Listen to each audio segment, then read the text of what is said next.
We meet again at last. The circle is now complete. What's the world coming to? Well, you got a problem with what I did, Anthony? Oh, no. Hey, no. Fucking rat anyways. Whole family's all rats. Who'd have grew up to be a rat? Stupid bastard. I can't fucking believe it. Yeah, I'm real sorry your mom blew up, Ricky. Now you're gonna dig the fucking thing. You're gonna dig the hole. You're gonna do it. I got no fucking line. You're gonna do it. Fuck yes, I'll take the fucking hole. I don't give a fuck. I realized that what was living behind that boy's eyes was pure and simple evil.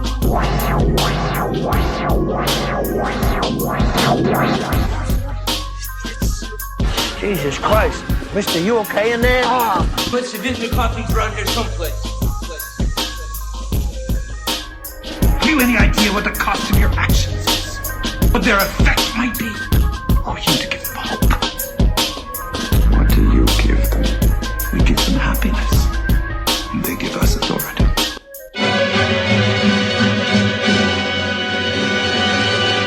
Groovy. Hey everyone, it's Bob with a double toke episode. This is podcast number 113, and I have two interviews on this episode for you. One's with Tymika Tafari, the other with Brittany Bristow, both of them actresses in the movie The Marijuana Conspiracy, streaming on 4/20. I talked to them about how they researched the role, their thoughts on the marijuana conspiracy that was happening within this film. We talk about how it's still relevant today, and I might have even gotten off track with Miss Tymika Tafari. Here you guys go, and enjoy the show. Hi, Bob. How are you today? I'm feeling good. It's a rainy day, but I'm feeling super happy. How are you? I'm doing all right. Before I ask any questions, I need to tell you that you stole every scene you were in. Like, out of all the scenes, I was so invested in your character, it was like I was almost counting down before you were back on screen. You were absolutely fantastic in this movie. Like the whole time, like everything you did, I was like, all right. Okay. I was just heavily invested. So I got to say that you brought me in as a character like you wouldn't believe. Oh, thank you so much, Bob. I'm blushing.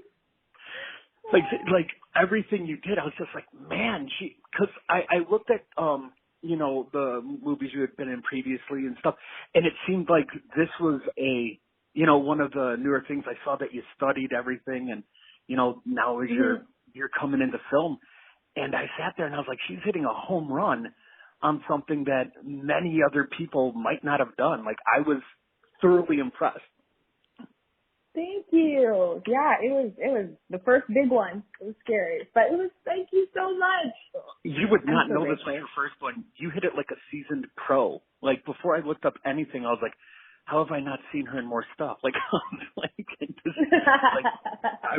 was just taken back with just how you brought the story too, and how you brought everything else. It was absolutely fantastic. So I can't say enough about how fantastic you are, and I hope more people watch this movie and come away with the same feeling I do as you as an actress, because you're absolutely fantastic.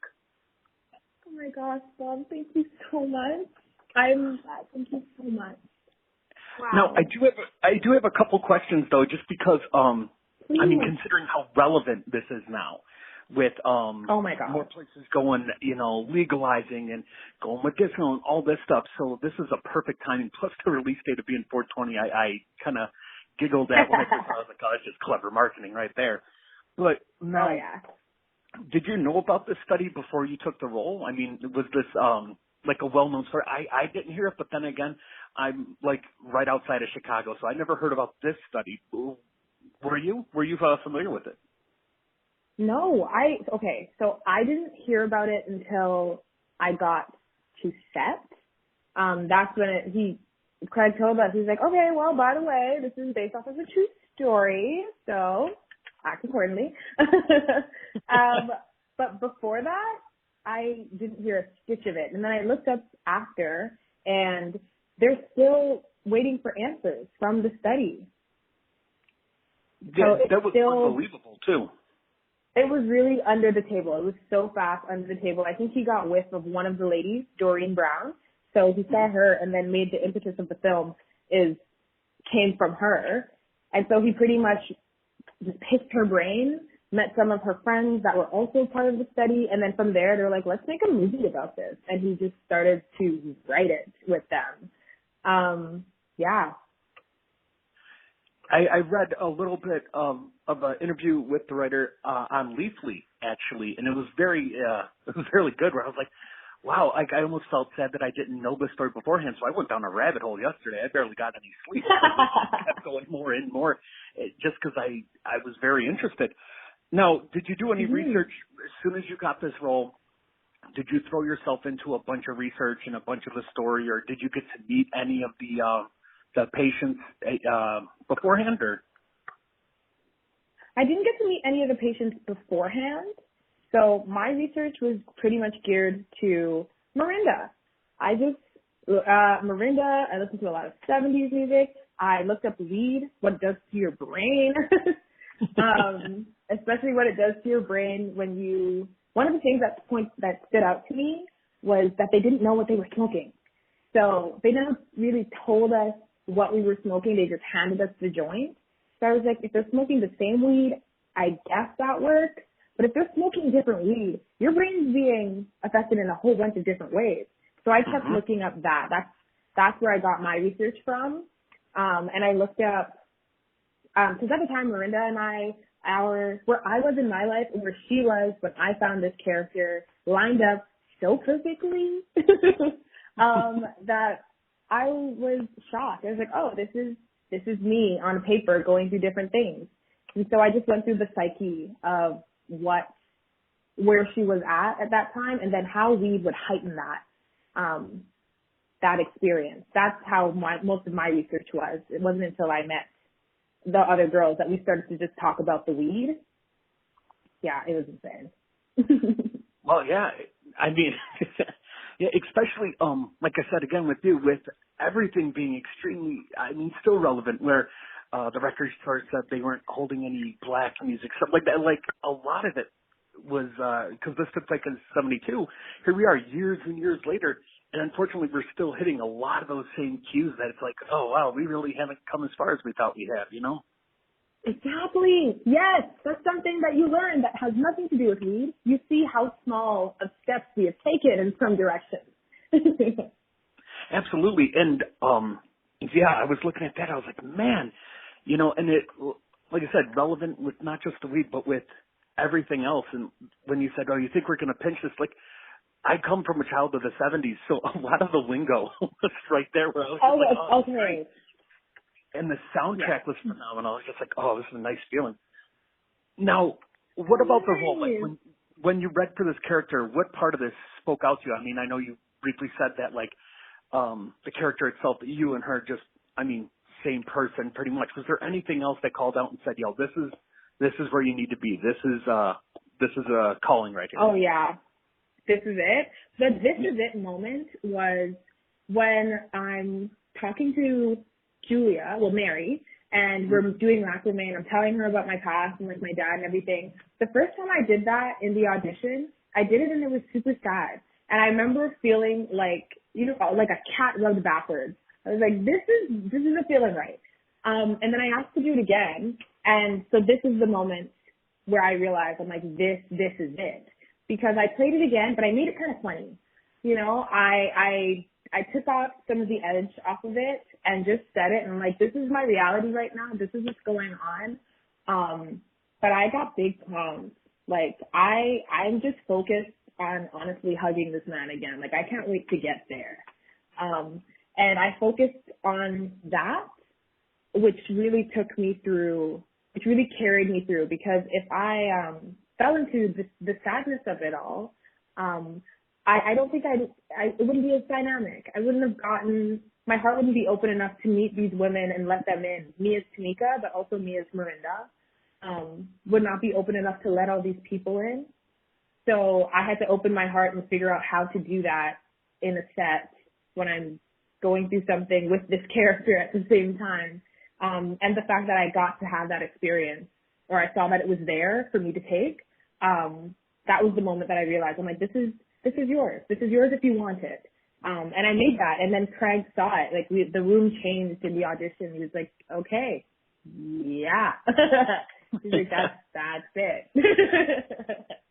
Yeah, that speech gave me goosebumps because, yeah, it didn't feel like you were acting. You felt like you were literally saying, like you were living in that moment. And that was just, like I said, I can't, I'm gushing over you and I apologize, but you were so dang good in this movie that I was like, oh my gosh. Like, I was like, how has she not been in like everything right now, you know? Oh my gosh, I wish. That's a dream. Thank you so much. This actually means so much because I did put a lot of my heart into it. And it was really scary. And I'm really glad that you got to, like, you know, see it and you liked it. Now, and it also feels like you and the rest of the girls had a really good, how can I put it, like good rapport. Like, I felt a family sense. Is there any funniness that you had behind the scenes, or are you still in contact with them? Because it feels like this many young women, they had to have some fun behind the scenes. Oh my gosh, yes. We had so much fun. So the big joke was just, so I eat a lot. I love eating. And so every time I was not on screen, I had something in my mouth. I was eating something. And so me and Morgan were playing on the couch, and they were like, well, I don't know what to do. And then I saw the popcorn, and I was like, all right, well, I guess I'm just going to eat popcorn. And Morgan's like, no, Tymika, I'm going to feed you popcorn. And so we tried to see if we could do the entire scene while throwing popcorn at each other. And then I just started eating it and then saying my line and then eating it and then saying my line, which was really fun. So we do like things like that. There was we talked about fantasy books all the time. Julia ended up giving me a fantasy book at the end because all we did was talk about dragons and and like fairies together, which was really, really fun.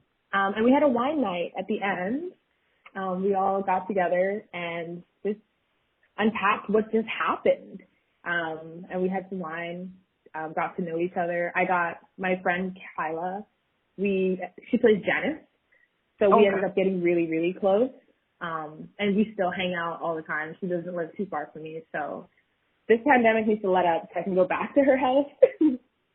But it was really nice meeting them. I met some real people there. Yeah, you could definitely feel the closeness on the screen.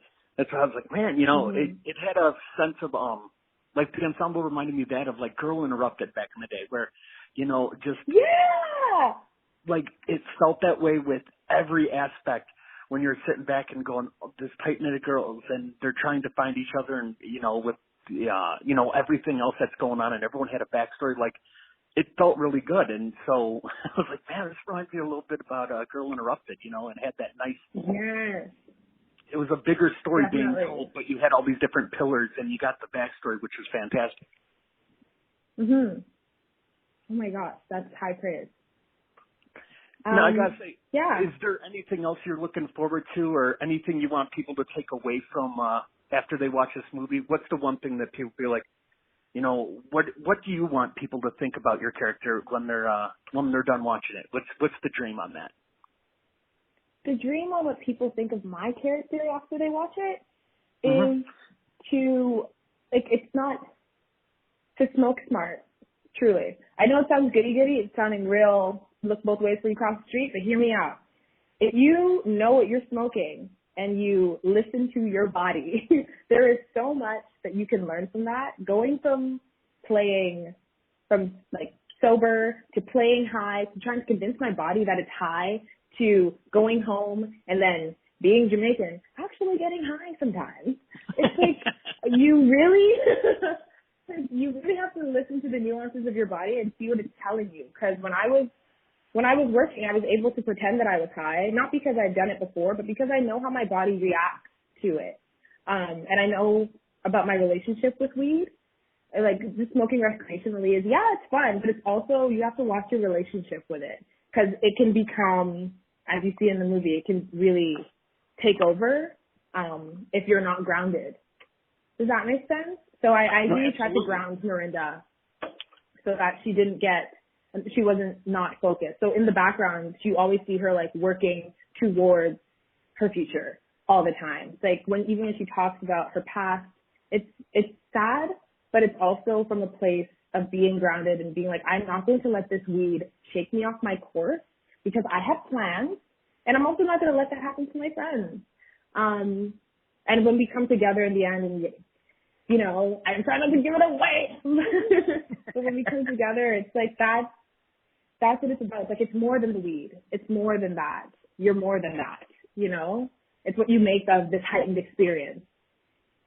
Yeah. Man, get So the stigma away from it, you know?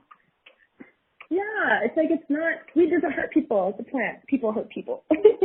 Right, and one of my big, the thing I like in there that was, alcohol is legal and it tears apart more families. And, it's like, yeah, I've witnessed firsthand a lot of alcohol taking apart a family where you're just like, and people are totally fine with this being on the streets and, you know, promoting these sales. It was, but no, like how it was in the 70s and how now it's great.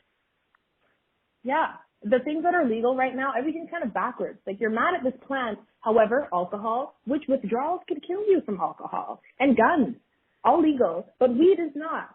Now, I think the Jamaicans have the right idea. As soon as you land in Jamaica, it's just like, okay, roll one, smoke one, let's talk, let's hug it out, let's talk, you know? Yeah, and not to mention, another story part that hit me home, I have rheumatoid arthritis, so I'm currently going through all the process. So when it said, oh, now she's using the brownies for her arthritis, I laughed and I was like, yep.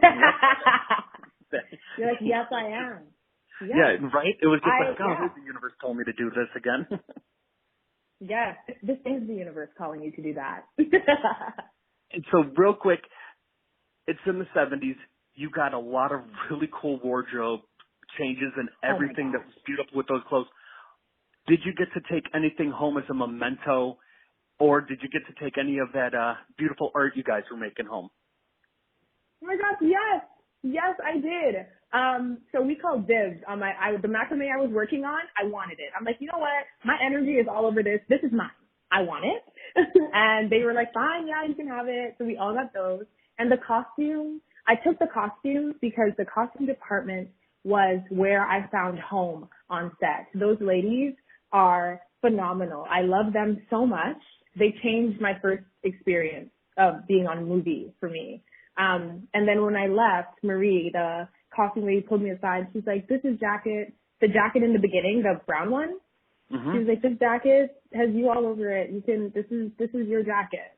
And I was like, oh my gosh, thank you so much. Like, she gave me a jacket and I got like pants. I think I kept Miranda's overalls as well. She dresses like a Rugrat character and I'm kind of about it.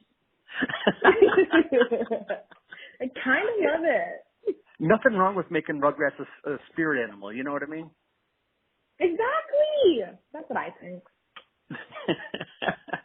But no, when I saw the clothes, I was like, all right, there's no way. No, like, everybody was like, no, we're not going to take these clothes, because I was just like, this is phenomenal. Like, everything brought me into the 70s. I was just I took like, the clothes. No, I mean, seriously. But I got to say, no, the Jamaican aspect, when you were bringing it up, I could definitely see, my buddies went, and they've been telling me about it ever since. So maybe I'll have to take them up on it. You have to go. You have to experience the wall of heat when you get in there, and then the soft, cold red stripe in your hand, and then the slip on the other hand from a stranger. You know? Actually, Jamaica's so nice.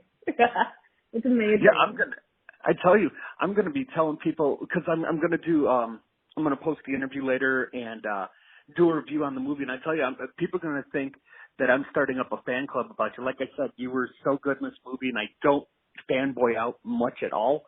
But I was just, when I realized I was interviewing you, I was like, oh my gosh, this is exactly what I needed.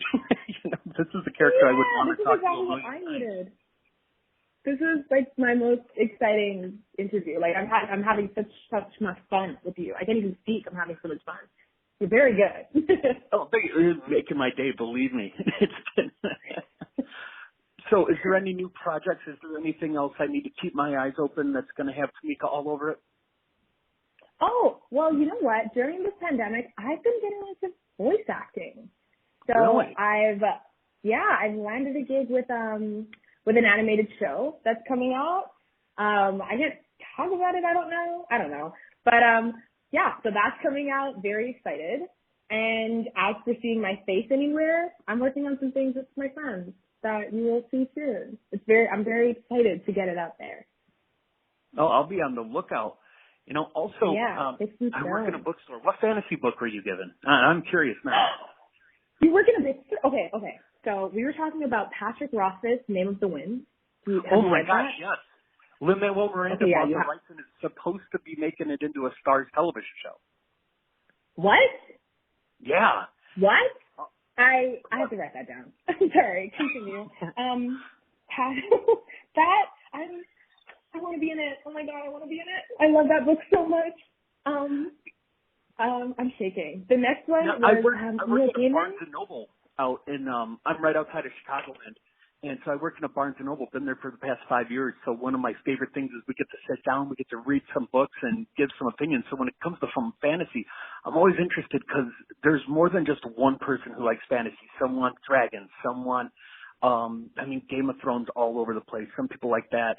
I kind of have a bigger spectrum, but when I first started, someone gave me the Patrick Roth book, and I was just like, all right. He's like, he makes a beautiful world. I think there's only 2 or maybe 3 of them out.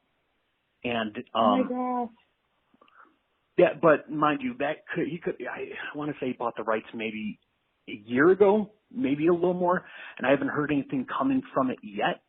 But not to say it's not going to come. I mean, Lynn's a genius, so whatever he does, and the book itself has to do with music and stuff like that, with the musician. Yeah, it's amazing. I am patiently waiting for the 3rd book. I'm like, you have a child. I get it, but I really need this book, and I'll wait. I'll just wait. Exactly, and I love it so much. I feel bad for fans of Game of Thrones because they're still waiting for like the 8th or 9th book, and other people are more patient, going, you know what? I'd rather have the Passion Project come to me. I need the Passion Project. I watch a lot of anime, and it's like that too. You just have to wait. You just have to wait. I have a guy I work with who's getting me into anime as of late, and so he's been sending me a bunch of stuff. I just have to be able to sit down and watch it. Oh my gosh, yes. Attack on Titan. If no one's told you, Attack on Titan. Watch it. They were telling me Attack on Titan, and for some reason, I like horror movies. So someone told me Chainsaw Man. Yes. I was like, well, oh my I don't know God, what that's Chainsaw Man. I was like, I don't even know what that's about, but that is right up my alley. There's Chainsaw Man. Oh my gosh. I wish I could forward you my entire list. It'd be like, watch all these horror ones, because they get scary. The Japanese don't play. Yeah, I love Japanese and Korean horror movies, like Pulse and Ringu and stuff like that. Like, yeah, they don't mess around. Yeah. Wow. I could honestly talk to you for hours. If you're on Twitter, I'll find you on Twitter. I'll start tweeting you some of these different books we get, because the cool thing is working there is they'll send us advanced reader copies. So we'll get these books that are coming out in a couple months. We get to read them so we can talk about them. So like The Hate You Give, I read that as soon as it came in, and the amount of people I recommended that book to is countless. And then when the movie hit Netflix and stuff like that, I was like, yo, I'm telling you, this book is the big thing. Like, I absolutely loved every bit of that book. And so, like, that's kind of a cool thing about working with the bookstore is, getting to play with those books and being like, hey, check this out. And plus, everyone loves the same thing. So talking to someone else who loves reading is just, this is fantastic. Oh, yeah, I dive into books. It's the fantasy, anime, all of that, sci-fi. I live there. Like, that's where my reality is. That's where I go where I'm high. I go to the fantasy world.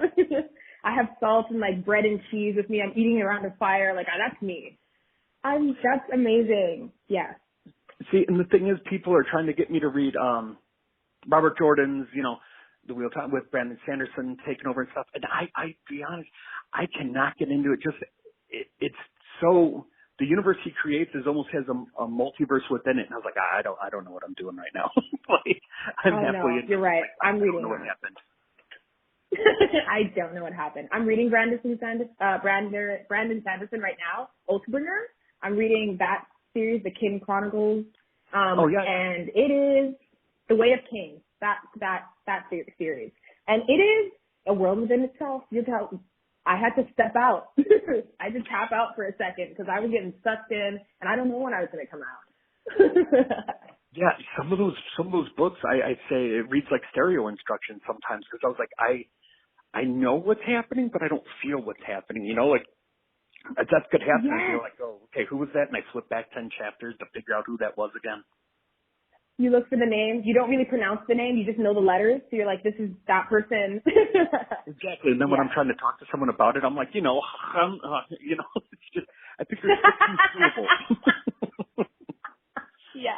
I don't know the origin of the name, but I know it's nothing I've ever heard of before. Yeah. But he does some crazy stuff. Hamana. He's great. Exactly. It's just, yeah. But no, it's really kind of cool to talk to such a down-to-earth actress who is, just loves her project and then loves books and is open with all this and is able to laugh this much about and just kind of relax. This is refreshing. Yeah, this is actually refreshing for me too. My other interviews have been kind of uptight because I was like, I don't know the perfect thing to say, but I know the honest thing to say. Exactly. And honestly, like, I don't understand I've heard a lot of interviews where they're like, well, I did this and this and this, and it's almost reads like a script with bullet points. I like people who shoot from the hip and just let it slide as much as I can, Yes, I actually have some bullet points, and I'll have I haven't glanced at them once. I haven't needed to. Yeah, all right, yeah. I was like, oh gosh, did I get you off track? No, I'm like, you're really good at this. I feel so comfortable. I feel like I could tell you anything about this movie. I might tell you spoilers. I won't, so that people don't know. But like, I could. See, this is what I like. I like that. It makes me feel good because I always get nervous when I speak to the talent or any writers, directors. I'm always like, man, I might not come off as professional because I'm a fan who just was able to stumble across this opportunity with that. And so I go into every interview as a fan. There's no, I don't know, like I just want to talk to these people and I want to talk and figure out who they are and want to hear their story as a human being and how they came across this job that obviously they love, Yes, Bob, you're everything. Yes. It's an excellent way that you're going about this. I love this so much. Yeah. And you know what? On Fantasy, I'll have you know, Miranda was actually, she was based off of an animated character from this anime called Fairy Tail. She's based off of this warrior princess that she had a crazy backstory. But she met all of the adversity with a straight face. She was always just on, So that's how we can use it in. Like, this is what happens when you're Black. I can tell you how I actually came up with that character and not feel embarrassed about the fact that I based her off of an anime character. Oh no, I mean, some of the best characters, like I'm a huge comic fan. I owned a comic shop for 3 years and like there are comics out there that I try to tell people because when I say I'm a comic fan, they think, oh, Superman, Batman, and yes, I love all that. But there are some independent comics out there that are so good that don't get any love, and it bothers me because I'm like, if you guys just take a look at this book, it's as good as any novel you're going to read. It just so happens they have pictures. Can you leave me with one comic that I can read? I've seen Bang. So there's two. And one of them is currently being made. The third issue is coming out. It's called Stray Dogs. And what it is picture a Don Bluth, all dogs go to heaven, that kind of animation. But it's a murder mystery. And it kind of resembles, from what it sounds like, a Silence of the Lambs-esque type story. Where dogs have notorious short-term memory and they smell something and a memory will chime back. So this one dog comes into a house full of 1,000 dogs. Doesn't know how she got there. She smells a scarf and remembers her human. She goes, wait, the person who has me, they killed my human. And they're all baffled. Well, that can't be. The human does this and this. And then another dog might remember something. And it's so good. And the animation lends itself to a dark story, which is a perfect gray area. Because usually you see like Disney type things and those are always super happy and there's a song coming at some point. And then this thing, you're just straight talking murder and stalking and a serial killer. And I was like, this is fantastic. I like to be taken away. And that's one of the big ones. Okay. Another one Tony that's Fleet? about, is that? I'm sorry? Tony Fleet is the writer or Fleet? Yeah, Tony. Yes. I've actually, okay. tweeted about Stray Dogs for a while now, and they're so thankful and stuff. And I said, I can't talk enough about this. I said, I can't wait for it to come in graphic novel form. So at the bookstore, I can put this thing on an end cap. Oh my gosh, yay! I can't wait to get people on it yet. Thank you. And What's then the second there's another one that is kind of, it's odd. It's a passion project, but I think you'll really enjoy it. It's called Southern Bastards. And it's by Jason Aaron and Jason Latour. And I think they're on 4, it's been coming out for, let me see, my oldest is 8, so about 7 years. And there are only 4 graphic novels in, so usually I think 25 issues. And it's about a small town, small, right under the Bible Belt. And the first kind of Gran Torino meets Friday Night Lights. And then it stems from there with everybody's a different story in this bigger, in a bigger story that is this small southern town. Football's everything. Yeah, okay.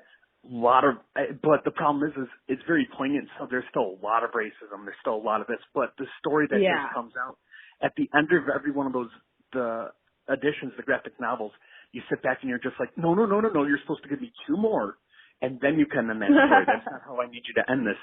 And I've gotten so meshed with the thing where I've just been like, because I bought them all issue by issue, and then I was just like, I can't throw this, so I have them all nice in my short box, and then I bought the graphic novels so I can open up and read those too without messing up these beautiful covers that are just so simplistic yet speak volumes once you read the book. Yeah, I'm looking at them now, and the art is really, really something. I like all the red. Yeah, exactly. It's just rough enough for that story. I'm so excited. Yes. Thank you. Thank you so much for giving me something else to do during this quarantine. You don't know how thankful I am. People are trying to get me to crochet. I don't know how to crochet for the life of me. They're like, hey, look, while we're in the house. Oh my God. I don't know how to do that. Do what you know how to do. Watch Attack on Titan. If you like gore and horror and psychological anything, I can't even tell you about it without giving anything away. It's so tight. I have that and Fairy Tale written right in front of me right now next to my other notes. I have those written down. I'm going to check those out tonight. Oh my gosh. Well, Fairy Tale is lax, but I would invest in Attack on Titan. I can really put my name on that. It's so good. Fiction gold. I'm gonna have to. And then just so anyone who's listening to this, because this is gonna come out as an audio one, is there anywhere they can follow you? Instagram, Twitter. Oh, they can follow me on Instagram. My Instagram is @tofu, and it's spelled TAUFSU. So that's what that is. Nice and hidden. And that's it. I just use Instagram. I try and stay off of it, but I need it for work, so I'm there. I'll make sure that I'll even put the link in the description so that way people can follow who is probably my favorite person I've been interviewed so far. And I don't mean today. I mean my favorite person I've interviewed since I've been interviewing. Oh my God. It's funny because you remind me of one of my friends who actually I haven't seen her or her little boy's going to be a year old. I haven't seen them this entire time, and I talked to her on the phone. And so honestly, the way you speak is exactly how she does. So that's probably why I'm so comfortable. Plus, your personality is so welcoming. Oh, thank you. I pride myself on that. Thank you so much. Well, here, I know that they might not come in and stop us, but I'll let you go just so I don't take up any more of your time. But please know that this is honestly my favorite interview I've ever done. Oh my God, same. It's been such a great conversation. I'll make sure everyone, I'll put the Instagram bio on there. I hope you enjoy those books. I usually post them on my Instagram as well, the different comics I'm reading and stuff like that, just because I like getting out there and, people recommend books. I think it's the greatest thing. It's also when I go to comic conventions, everyone has that same love, you got to bring it together. Yes, I hope to see you at a convention sometime. Absolutely. I'll follow you on Instagram. I'll let you know. If you ever come into Chicago, C2E2, I'll come get a book signed by you. Because you know Oh you my have to gosh, write something else. You now got I to have to write a book. Now I have to be in a graphic novel movie. Like, that's the dream. That's what I You have know to do. what? Southern Bastards, second volume. There's a role in it for you. I promise you, you read that, there is going to be, in the second graphic novel, I think it's the second, possibly the third, there's a story where it screams you. You'll know exactly who I talk about when it's in there. Oh my gosh, yes. Thank you so much. I'm so excited. Well, Tymika, thank you so much for this time. Like I said, this has been a phenomenal interview, and I am so happy. I'm happy for the movie. I'm hoping and so hopeful that more people get to watch this and get the same goosebumps I did. Good luck to you in any future projects. And yeah, if you're ever in Chicago for C2E2, I'll make sure to be like, hey, I knew her. I talked to her beforehand, before, you know, she's in this Marvel movie or in this book based on a major, you know, franchise. Yes. Oh my gosh, you're coming. You're coming. Thank you so This is much, Bob. He told me everything. You're amazing, and like I said, I will put your bio in our Instagram. Thank you so much, Bob. Thank you so All right, much. Tymika, you enjoy the rest of your day. You too. Thank Bye. you. Bye-bye. Hi, Bob. Hey, Brittany, how are you today? I'm great, thanks. How are you doing? I'm doing very well, thank you. I watched the movie last night, and I gotta say, it was really good. Your performance I'm so was glad. fantastic. Thank you so much. That means so much. It looks like it came natural. There was almost a like a mother figure, you know what I mean, to the rest of the group. It was very enduring. I'm so glad you picked up on that. It was. I actually had the privilege of speaking to Tymika earlier today, and I said the camaraderie between all the characters.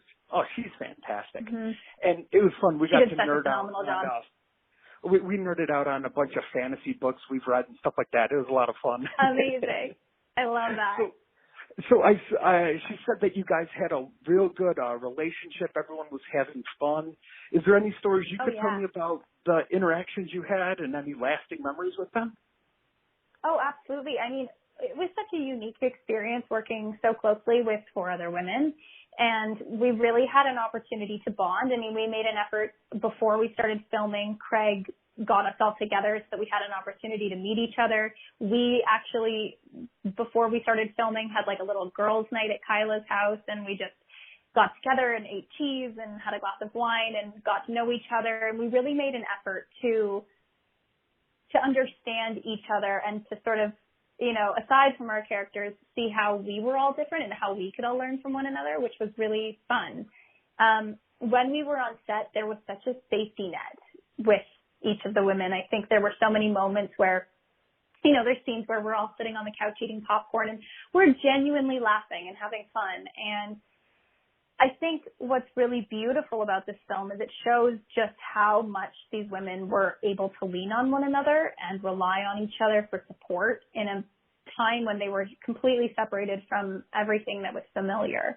You know, these women left everything behind to join this experiment. They weren't allowed contact with the outside world except via letters, and all of the letters were read that were going in and going out. So I think, you know, it really allowed us to dive into that. And I will forever remember the moments we had on set together. And there's a really beautiful scene where Kyla is playing guitar and singing, and Julia and I were sitting on a chair together, and it just felt like I was like a mama gorilla, like protecting my baby. It really came across too. And there's a lot of really beautiful moments. I really love the girls who are a part of this film, and I feel very honored to have been able to be a part of the group with them. Yeah, because like I said, you could feel it, and even the last hug you give Mary, like even I had like the doubt of like, oh, I really hope she stays in touch, you know, like because there's that element of doubt in your eyes, and I tell you, it was very good, and I got a real Girl Interrupted feel from the movie. You know, a bunch of people in seclusion trying to fight and find themselves with it. Just it was really good and so relevant to nowadays with everything. Yeah. You know, so in so many ways, Now, did you know about the study before you took the role, or was this something you found out while auditioning? Oh, I took the role knowing about what had happened. I did my research as soon as I got the audition. When I first got the audition, I thought to myself, there's no way that this is a real story. We would know about this. How do I not know about this? I live in Canada. How do I not know? But it's phenomenal to me that it has just been so incredibly swept under the rug and no one has any information about it. I have told people about this film and about this story as a part of the film, and every person I tell is like, are you serious? That actually happened? So I think what's really fascinating is we have this beautiful opportunity to share a part of Canadian history, and history that isn't just and doesn't just matter in Canada. It's not just relevant to Canada. It doesn't just matter here. It's the fact that these women went through such an extraordinary medical experiment and it was completely hidden from the world. I mean, that's phenomenal to me, and not in a positive way. You know, it's hopefully it's quite shocking that as a world we have the ability to cover something like that up and hide it and keep it so secret. So I'm glad that I get to be a part of telling it. I read an interview in Leafly about the study, and Craig was on there talking, and hopefully all this attention this movie's going to garner and stuff like that, maybe there's a possibility of unearthing some documents. I mean, hopefully. I would love that. And honestly, especially where it doesn't feel like point, it was all in vain. Yeah, no, and what I've said so frequently is just that it's honestly not even that what was discovered necessarily matters as much as it would have then, but these women went through such an extraordinary experience, and they deserve to know what happened to their bodies. They deserve to know the psychological ramifications. They deserve the information, because for so many of them, they speak so much about, you know, from what I've heard. I obviously haven't heard this from them personally, but I've heard that so much of what they found traumatizing wasn't the actual experience of partaking in consuming cannabis, but it was the isolation. So it would be really, I think, really important to these women to have a way to close the door on it, because they were never given that. And that's quite sad to me in a lot of ways. Absolutely. And if they uncover some of this, it would give hopefully some closure, you know, some a sigh of relief of going, okay, there it is. You know, like it doesn't necessarily need to lead to anything, but just so they know that not that they mattered, but that there was something there where thank you for proving I existed in that moment. Exactly, because I think the biggest thing is each of these women gave 3 months of their life over, and it's as if it never happened. Yeah, and it feels like it was so, it was pushed under. Yeah, exactly. Now, I got to ask, because I love the 70s and the music was fantastic and all that, wardrobe-wise, was there anything you were allowed to take home? Because I'll be honest, the coat you had when you were doing the solo dance, I was like, that coat is fantastic. You know what's really funny is I actually wore a few of the items that are my own personal pieces in the film. Really? Yeah. So my mom has the most phenomenal jacket, like collection of jackets. Basically every jacket she's ever owned, she has kept and taken phenomenal care of. So there's a suede jacket with fringe on it that is my mom's. And then both pair of bell bottoms I wear in the movie are mine. Yeah.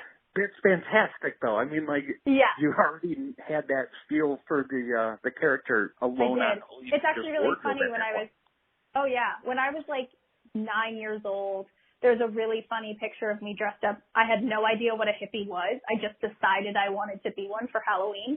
And so my mom made me bell bottoms. And there's a picture of me with like peace signs painted on my face. Very cute. But I think there's been a little hippie in me all along. So it's fitting that they called you hippie girl in the movie and stuff. It's kind of like brings you full circle. Exactly.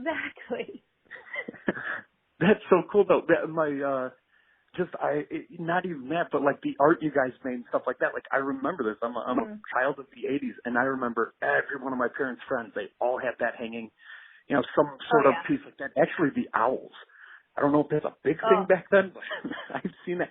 Did you get Those to? owls are did you get scary. No. Did you get to take one beautiful. of those fun things home? I didn't take any of the macrame with me, but I did take the skill of being able to do it for the rest of my life. I am now a macrame expert. And so I got to ask, I saw, looking through your career, I've noticed a lot of various Christmas movies, almost Hallmark movies, stuff like this. Was this a step out of your comfort zone? And if so, obviously you're happy you did this, but is there more steps like this in the future of more dramatic roles like this? Yeah, I love all types of film. I love playing all different types of characters, and I think ultimately I would love to be able to play characters in all different types of genres. I really love the independent films I do. I think they are gritty and fun, and they're definitely a different kind of challenge. But I also love the happy-go-lucky rom-coms and the Christmas movies and the feel-good movies. I think ultimately for me, the characters I play all deserve the same amount of respect and so from my point. So I look at all of them as fully formed people, and they are all going through different things. And I think, what's really fascinating for me is getting to step into the shoes of somebody who's perhaps living a bit more of a challenging life or doesn't know themselves as well. But yeah, I love all of them, and I would love to continue being able to participate in independent films and the happy-go-luckies and, horror. I would love to do it all. I've studied film, and I have such respect for all different genres. So, and I saw that you studied play characters all over the place. Do you still practice? Ballet, I don't at the moment. COVID definitely hasn't helped with that. But I was a ballerina for a number of years, and ultimately when I graduated, I realized that my passion was acting, and that the performance of ballet was always the thing that I loved the most. So I knew without a shadow of a doubt when I graduated from the National Ballet School that I had to go back into acting, because I would drive by film sets and start crying. So I knew that was what I wanted to do, but I still love dance and I appreciate dance, and I just think it's such a remarkable art form. And I still would love to go back to class once they're available again. And I did notice something else that kind of got me smiling. I'm a big Murdoch Mysteries fan. And when I saw that you were in an episode, I was like, I got to go back now. I love a lot of BBC shows and anything like that. So when I was looking at your cast, I said, Murdoch Mysteries, really? So I'm going to have to go back and watch your episode. Yes, it was a very fun episode. It's such a great show, and unfortunately one that not many people know about for some reason, or at least in the and US. it's been on forever. Yeah. Like, if anybody needs a good pandemic show to watch, Murdoch Mysteries has you covered. Exactly. It covers everything they got. You get suspense, you get that. Like, it's such a fun show. So when I saw you were on it, I said, it really is. I was really upset. I was like, I'm going to have to go back. I didn't know she was. I know, it was just a small role, but it was such a pleasure to be on. It was such a fun set to be a part of, and everyone on that is just so welcoming and kind, and it was so fun. And you're part of a legacy there now. That's I guess, yeah. Like, that's a huge too. And not to mention, this movie, like I said, this movie's fantastic. I love so much. I really appreciate that. Being 420. I found it, I was like, yeah. time. Like, it's just, why not? It's embrace it. Yeah.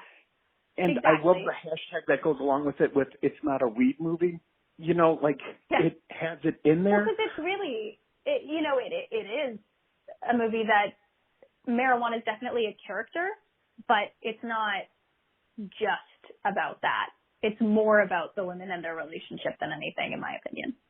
Exactly. It was more of an empowerment story in the fact of overcoming adversity. And what's sad is people are going to watch this and go, oh my gosh, I can't believe that. Meanwhile, we've been living in isolation for so long with COVID. Well, and that's the thing, is everyone understands what it feels like now. So to watch it and be like, oh my God, I can't believe that they had to go through that, even to the point where they couldn't even go to the grocery store. Like, at least we get to go to the grocery store. At least we can make a phone call here and there. But I got to say, so what are you hoping people come away from this movie thinking, whether it be about your character or about the topic in general? What's the dream for people to walk away and going, I just saw this and this is what I thought. What's the hope? I mean, I of course want people to love the movie. I want them to walk out of the movie so glad that they watched it. But I think it would be really nice too if it makes people a bit more curious about the things that we maybe don't know. That they look into the experiment, that they read about the reasons that this happened, about other medical experiments that are happening. I think there's a lot that we don't know, and it reminds us to be curious, and I think that's really beautiful. Yeah, and like I said, this movie is absolutely fantastic. I really hope Thank you. more people remove the stigma from it, and not only that, but like I said, each one of the characters, to me at least, was a different pillar telling a greater story. And I think your arc was really cool with the, almost like your boss you hate right off the bat. Like, as soon as you meet him, I stick it to the man real quick. And that, I think, is something that needs to be shown, especially the fact of that's back in the 70s, too, when all this movement started, and the minor steps we've taken 40, 50 years later, Well, that's one thing that's really remarkable is, it's one thing that's really remarkable to me, and one thing that's really interesting about playing women who are period piece characters, because you have, as a woman, you have a unique opportunity to look back on how things have changed in terms of how we're accepted in society today versus the 70s, and how we had to sort of fight for our place.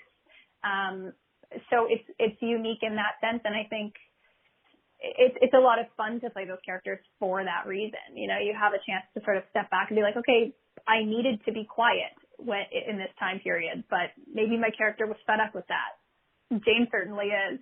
She's not prepared to stay quiet. She wants to yell and shout and scream, but I do think she grows up a lot in the experiment, and she understands the power of connection more than she did when she walked in.